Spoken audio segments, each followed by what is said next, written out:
What do you want? Recording. Is the mic for this one behind Ty's head? That's the one that's over here behind Ty. Yeah. So you and me are on this camera here, even though it's pointing at him. Just to confuse things. Oh, so that's the audio. on that one, okay. yeah.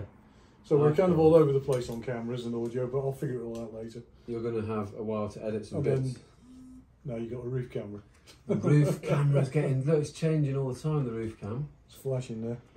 There you go. Great little Right, edit. what's our first subject then? Look at that, I can't even get my phone out and do it on Instagram because it's filming. Yeah.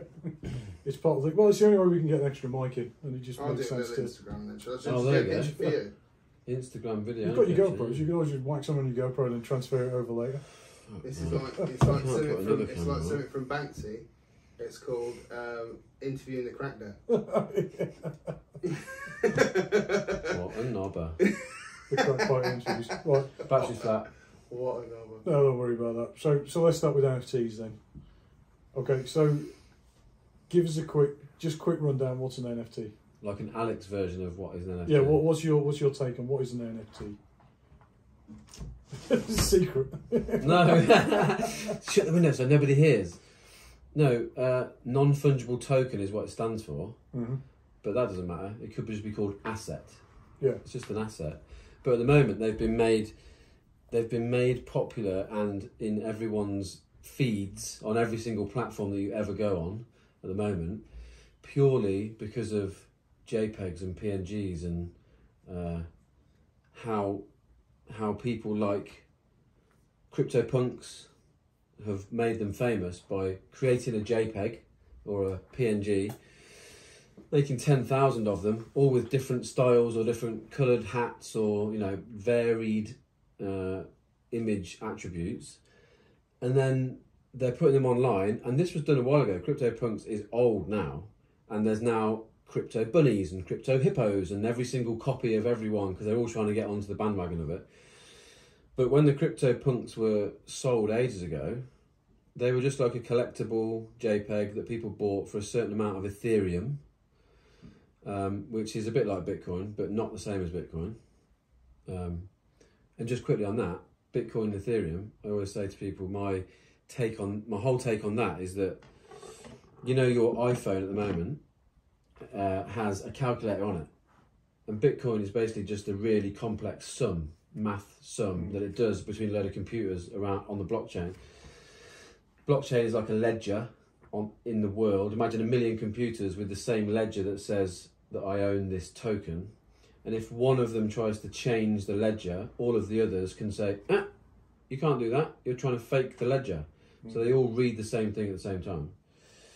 So that's what the blockchain technology is. I think we're kind of getting too technology based into it. We need to have a chat about what makes it an interesting subject. So, as I understand it, as a layman's view on NFTs and where they are at the moment, is that NFTs are mostly being used by people to do the digital equivalent of trading cards. You know, it's like Pokemon cards. You know, you could just download the picture and print out your own, but people want to have the original trading card. And NFTs is a way of saying, I have the original shitty sketch by what's his name? Beeple? Banksy? No, the other guy, the guy that talks a lot about business but did one. Gary V, yeah. V-Friends. V-Friends, yeah. V-Friends are fucking terrible drawings that people are selling for hundreds of thousands of pounds because there's a way of saying this is uniquely mine now.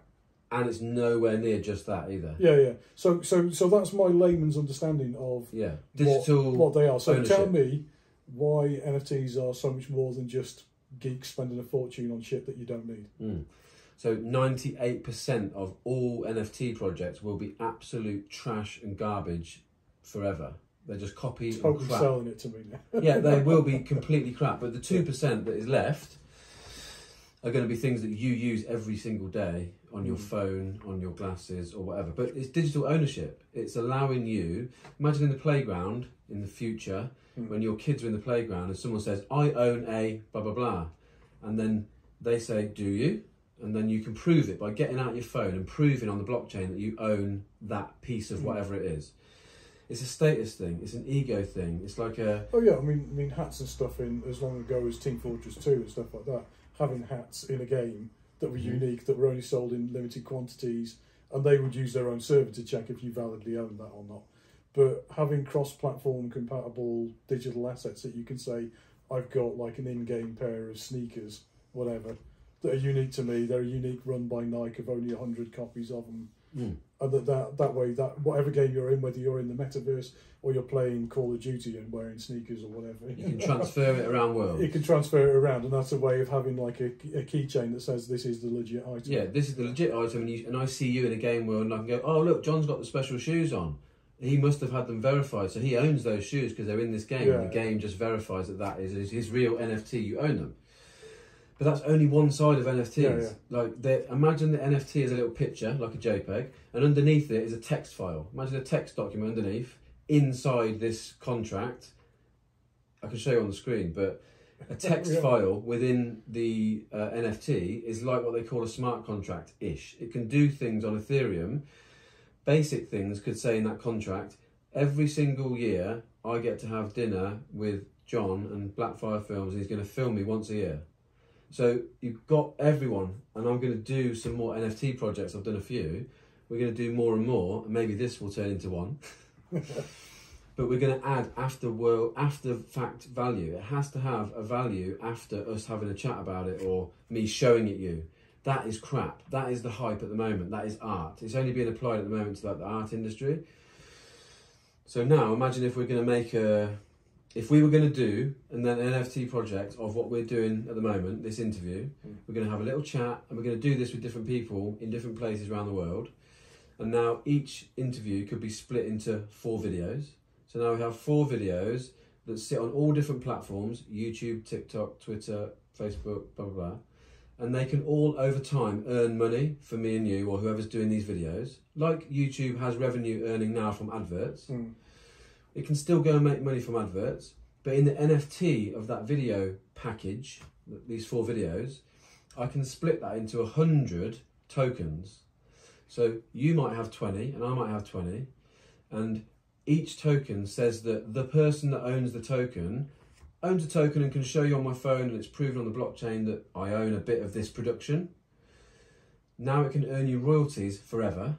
So in the contract it will say, if you own 1 token, you can earn 2% of all royalties for the lifetime that you hold this token for. Okay, so now I've got a token that cost me 100 quid and is earning me £30 a month, £20 a month, 100 grand a year, whatever it is. Now apply that whole theory to a new Netflix series or the best TV show that you love the most. So you tell me something that you might watch on Netflix, anything that you've seen recently. That's like Dexter. Dexter. So Dexter could do an NFT program, platform, website, whatever, where you go to the website, the next series is going to come out, I don't know, series 20, and on that platform there's 10,000 tokens, and if you buy one for £1,000, you can earn money from the royalties of Dexter forever. That's amazing and great and really worthwhile. You can fund, it's a bit like Kickstarter. They could not even do the show, just advertise that you're going to make a new show, and if it's a good show that people's got a reputation, if it's got a reputation of being a good show, then people can go and buy a piece of that show to earn in the future. That's half of it. The other side is Dexter or Netflix or whoever owns the show. They make the 10,000 tokens and people buy them all. So they've raised a load of money anyway. They've just raised a shitload of money and they've got all these tokens sold to everyone. Now imagine those tokens as little tiny flyers. You know, like a little brochure or a flyer for a film or TV show. Or back in our day, you might get a flyer for the next nightclub event down the road. Or the stub of a Beatles ticket from their first concert that now sells on eBay for 300 quid. That digital 3D piece of art that is the Dexter NFT, one of 10,000, can now be traded on. If you get bored of Dexter or don't like it or it doesn't earn you enough money, you can now sell it for whatever you want, trade it to someone else, but Dexter earns 10% of that trade forever. So there's like so much more to it just being a CryptoPunk or just being there's so many different projects, crypto hippos, whatever it is. You and me will get 20 messages on Instagram, and Ty probably, every day I get sign up to the latest. This is the one that's being bought by celebrities. NFT platform. It's like crypto scams from a few years ago. I think that there's a situation at the moment with it where, because it's in such infancy, people don't really know what to do with it. They don't really understand it, and it's in a state of flux in the sense that there'll be a crash. So you're talking about saying like 98% of them will fail. Yeah. It's because those 2% are the projects that have been making the money, that have become visible, that are kind of almost like the tent poles of what NFTs are at the moment. When there's a crash, what that will do is it will then, those 2% will blossom into the rest of that 100% in the direction it should go. It will almost sort of lead it in the right direction. Imagine that 2% at the moment. Yeah. 2% is a million projects. But it will level off. More. It'll help to level off value within that space as well, because at the moment it's all over the shop, isn't it? Something could go for freaking 60 million, yeah, and something else could go for nothing. You know, it could go for like you could be selling it for £4. You know, you've got the whole Ethereum prices rising as well, so that's going to cause everyone to have a load of. It's just very early days for NFTs, and if you want to make an NFT project or platform, like we spoke about Justin Bieber, it seems like, from what I looked at yesterday, that Justin Bieber's team have just jumped on the fact of having these NFTs and made a really scammy, crappy version of an NFT project. I'm sorry about everyone that might listen to that, but if you look at Gary V's one, I will genuinely tell you that his whole project, VFriends, is really, really good and valuable. If he put for sale 10,000, I think he might have sold half of them and kept half of them back. They all went for one Ethereum-ish about 6 months ago. Now they're all selling and trading for 70,000, 80,000 pounds when they cost 3,000. And like you said, they're crappy 2D drawings. They were crappy 2D drawings. There's so many things I can talk. No, they're associated with a concept like Positive Panda, or these other weird random things that Gary's just drawn on a desk through loads of meetings throughout however long, and now added afterworld value to them. So if I bought Positive Panda, or whatever the other ones are, Motivated Monster is one that we've played with and done an augmented reality model of, which is on his shelf. If you look at Gary's videos now, we've 3D printed it and it's sat on his shelf behind because one of the guys took it to the NFT show in New York and presented it to him. Anyway, each one has added value, as well as him doing a 3-year event. So for the next 3 years, he's doing a real world event. It's like a conference, 2 or 3 day conference in America. You can only go to the event if you own one of the NFTs. Right. You cannot get into the event.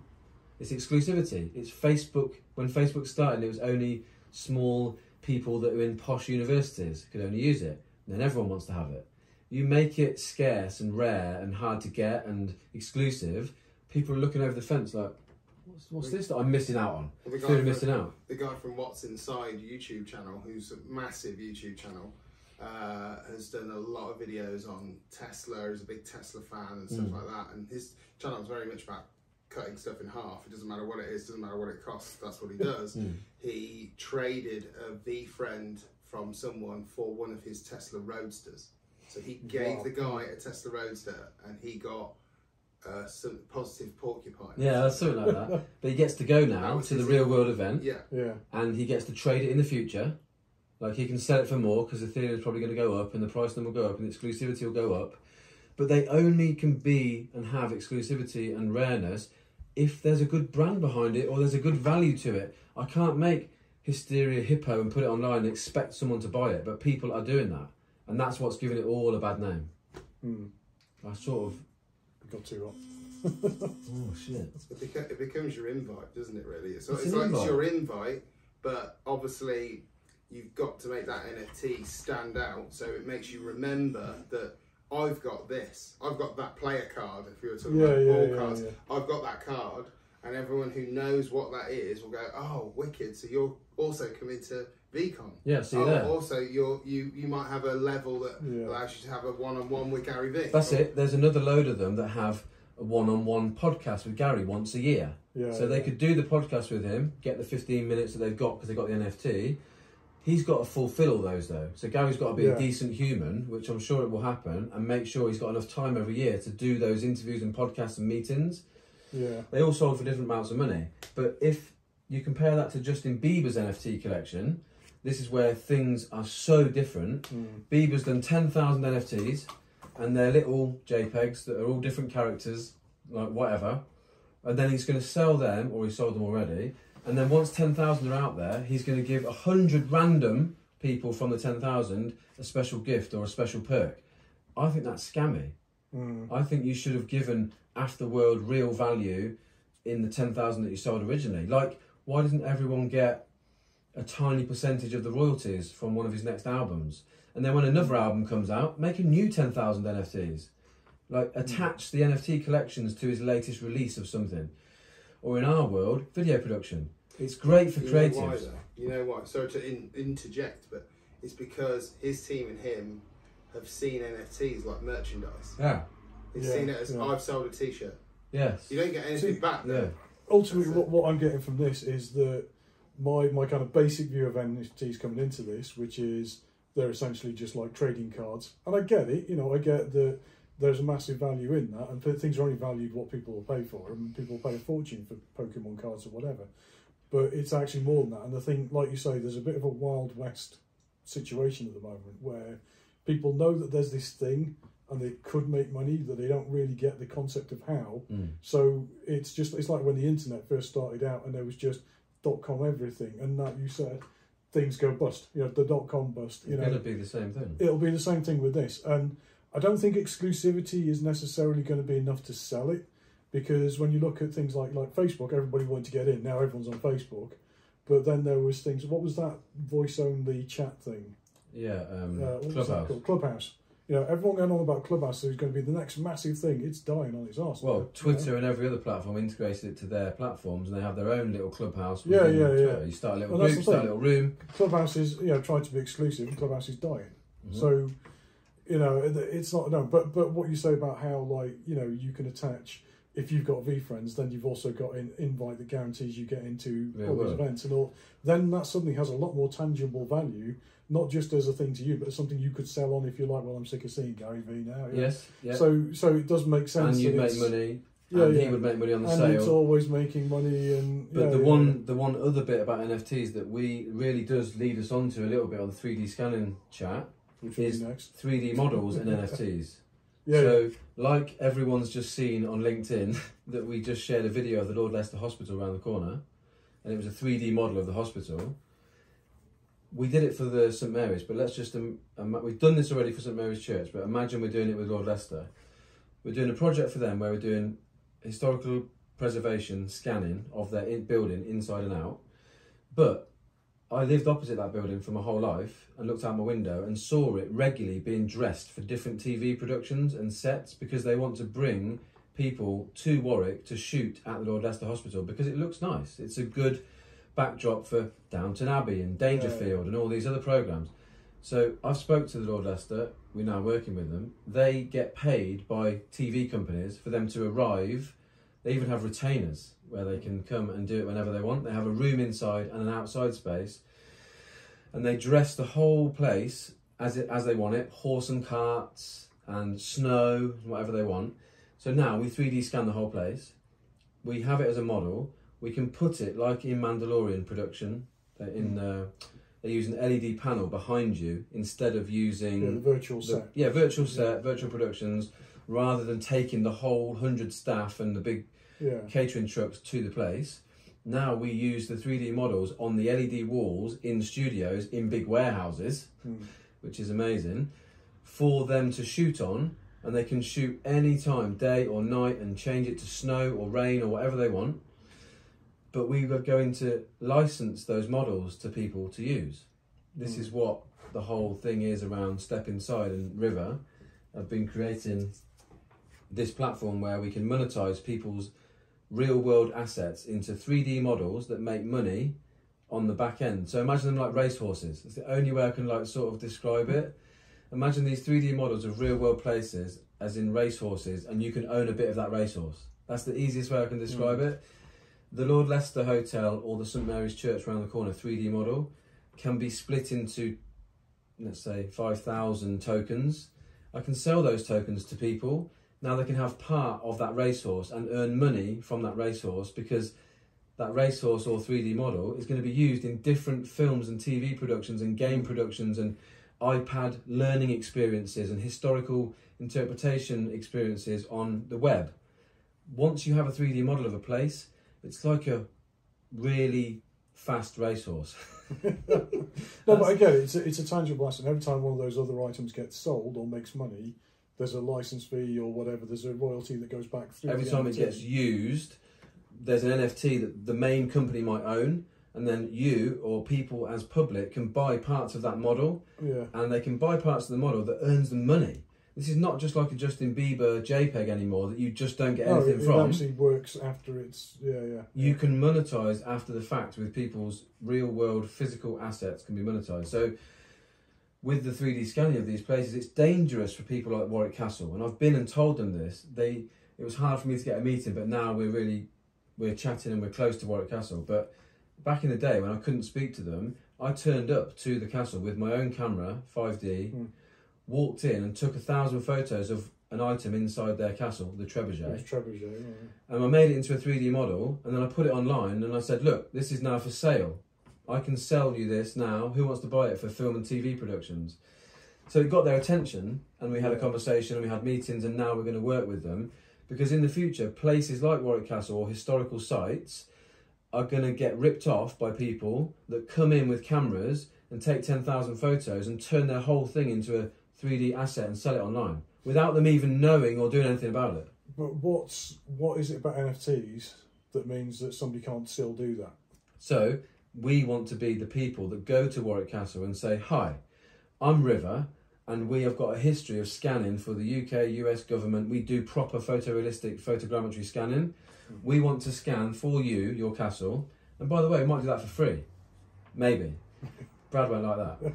But we might do that for free, because we're going to sign a contract with you that says if anyone asks you for use of your 3D model, you say, yes, we've already got it, here you go, speak to River. So I want to look after these places, 3D assets, NFT them with them, in our name or in their name, probably in our name. That's still up for debate. Whether we'd have to start like an OpenSea account or NFT platform. I get what you're saying. Yeah. With the castle or with us, but it's either you could pay us and we'll put it in.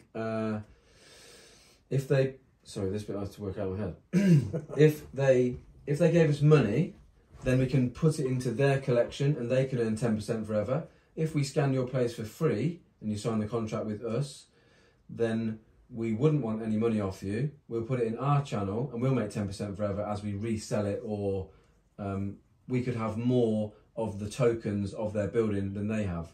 There's a whole deal to be had when we do that bit. You can either pay money up front, or we might want like Hampton Court Palace. Yeah, it's basically like charging royalties. So you could do it up front or you could do it on royalties. But what I'm saying is, what if I went into Warwick Castle and then scanned the trebuchet because I needed a trebuchet in my film? That would be up to Warwick Castle to stop you doing that. So that's the point for me, is like, how do you stop people from cowboy scanning stuff? Well, they would, because people could go around and do things now, and you're not going to stop it. But what I'm saying is, if all these places signed up to us as an official scanning partner, I'm on about Leica Geosystems and River are the official partner to say we'll give an actual replica of your building, digital twin, in 2022. You can have it done of your place. And then if any film or TV come to you and want to use it, you tell them you've already got it. But you also, on the ground, boots on the ground, people coming to your place, you need to tell them that they can only take 20 photos inside your venue. If they see, it's going to be hard. It's going to be really hard for them to police it. In fairness though, no one's going to walk into that venue with a Leica scanner. True. And do that. No one's going to walk in and take 500 photos like you did, but it's much more obvious. They could. But if you get your ground staff to know that if you see somebody walking in a slow circle around it, that's it. I just think it's just an education process. It's a bit like stock footage. Like you know that someone just went out with a camera and filmed a load of people walking down the street, or took a shot of a castle, whatever it may be. But the reality of it is they've sold it to a place that is housing it. Like you're talking about being the custodians of Yes, the that's it. It's 3D good models. word. Good word. And the reality of it is that you could take it off the internet, but if there's a watermark on it, then there might be trouble. Who knows? Maybe down the line, NFTs introduce some sort of level of digital watermark that means that when someone copies it, it instantly knows it's a copy. It can read that it's a copy and go, no, we're not going to sign it onto the ledger. They could do the whole of this without having it as an NFT. Yeah, it doesn't have to be an NFT. No. This is just me saying that we could add a layer of NFT to it. That would allow us to split it into more tokens. We could just do it as a deal with the place. But I also see how NFTs can help to give it that sense of authenticity, and I think there's a lot in what you're saying, Ty, about how eventually you want to be able to say if some company buys a model, then you can go, no, that's ours, that is. Yeah. You did it in 2022, and these boys made a model in 23. Yours was the first one. It's like what Gary said. You could turn around and say, my Rolex, this is my Rolex, it's a real Rolex when it's not. Yeah. Or you could walk around the corner and stand outside the front of the Tilted Wig and say you own the place. Yes. Look at my building that I own. But you don't. No, I'm going to prove it. It's embarrassing. If Downton Abbey want to say, here's the Lord Leicester Hospital, then Lord Leicester Hospital are going to watch that and go, no. You know, well, they're going to say, yes, that is, because you came to us and said, can we have the model? Yeah. If you're not going to get someone like the BBC sneaking up to Lord Leicester Hospital and rescanning it. No. They're not going to do it. And so, this conversation with 3D scanning NFTs does go a lot further, because we want to be the house that gets flown into a film or TV set to scan 20 of the film's props. Yeah. You know, this gets a lot deeper when you can make 10,000 Harry Potter ones, or the original on-set person or object from that set can then be, like with the recent Matrix film, they sold a load of NFT models as the film went out. They made more money before the film even came out in the cinema from the NFT collection. Some balmy, as soon as some people get hold of that as news and understand that, we need to be at every single film set that we can to scan a few items or people or someone in costume from that set, and then now it can be a 3D model in games or on your phone or augmented reality. Literally, a 3D model of something is like currency for every platform. We saw it with my kids growing up. Moshi Monsters, digital assets, and now Fortnite and all these things, digital skins. They pay hundreds of pounds on skins when the game's free. So there's just a change in human behaviour. Interesting. So I think we'll wrap it up on NFTs because we went long. I'm going to time the next one just so we don't go NFTs so long. But I think that's going to be a tricky one to edit because it's quite a esoteric subject, isn't it? You can probably do that into 3 little bites. I could probably do some. I'll see what I can grab out of it. I mean, I could give it a go. You want to stop I'm just going to stop them all. Just